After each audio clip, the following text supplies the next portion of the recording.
You think your pan is ready, but it's not, and this is where everything starts going wrong. Most people turn on the heat, wait a few seconds, and throw food straight into the pan. It feels right, it looks normal, but it's the biggest mistake you can make. If the pan isn't properly heated, your food won't cook, it will just sit there and release water. That's why your meat turns gray instead of getting that beautiful crust. That's why your vegetables become soft instead of slightly crispy. And that's why your food tastes flat, even if you use good ingredients. The problem is not the food, it's the pan temperature. A pan needs time to heat evenly, not just on the surface, but throughout the entire metal. If you rush this step, the heat drops instantly when the food touches the pan. And once that happens, you've already lost the result. So how do you fix it? First, turn on the heat and wait longer than you think.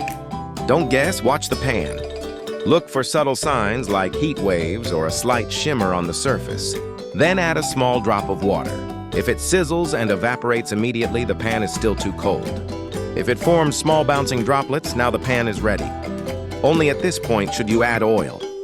Let the oil heat for a few seconds until it becomes slightly fluid and shiny. Now, and only now, you can add your food. When the pan is ready, the food reacts instantly. You hear that strong, clean sizzle. That sound means the surface is sealing properly.